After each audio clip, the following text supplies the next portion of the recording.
Imagine this. You're broke, struggling to pay rent, and all you VA got is an apartment with some extra space and a couple of air mattresses. Most people would panic, but two designers in San Francisco saw an opportunity.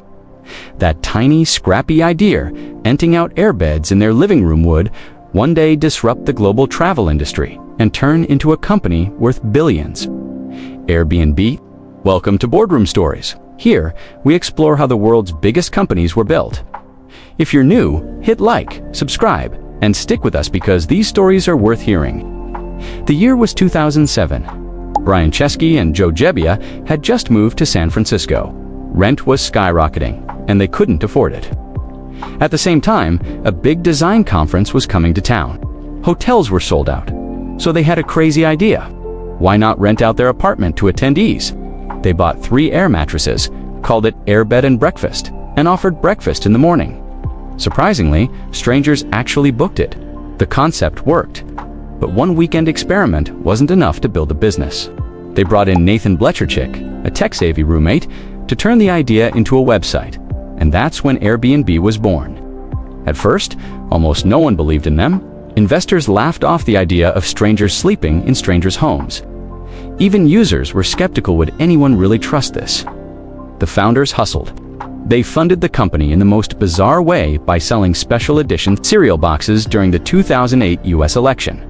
Obama O's and Captain McCain's earned them $30,000 and just enough attention to join Y Combinator, a startup accelerator. With Y Combinator's backing, Airbnb slowly grew, step by step, city by city. But the turning point came when they focused on professional photos of listings. Suddenly, people could actually see what they were booking, and trust began to grow. By 2011, Airbnb had hosted 1 million nights. By 2012, that number jumped to 10 million. Travelers weren't just staying in hotels anymore. They were staying in apartments, villas, castles, even tree houses. Airbnb had unlocked a new way to travel, but success brought challenges. Cities began pushing back, accusing Airbnb of driving up rents and skirting regulations.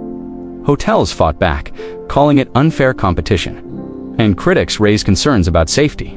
The company had to walk a fine line balancing innovation with regulation. And then came the biggest test of all, the COVID-19 pandemic. Overnight, global travel collapsed. Airbnb bookings fell by 80%. The company was forced to lay off thousands of employees. Many thought this was the end, but Airbnb adapted. They shifted focus to local stays, rural getaways, and long-term rentals as people worked from anywhere. Slowly, travel came back. And when Airbnb went public in December 2020, its IPO became one of the biggest in tech history, valuing the company at over $100 billion. Today, Airbnb isn't just about cheap stays. It's about experiences, connecting cultures, and reimagining travel. From treehouses in Bali to igloos in Finland. It's changed the way millions of people see the world. From 3 air mattresses on a San Francisco floor to redefining global hospitality. Airbnb's story proves that even the smallest idea can turn into something world-changing. If you enjoyed this story, don't forget to like, share, and subscribe to Boardroom Stories. And tell us which company's journey should we explore next.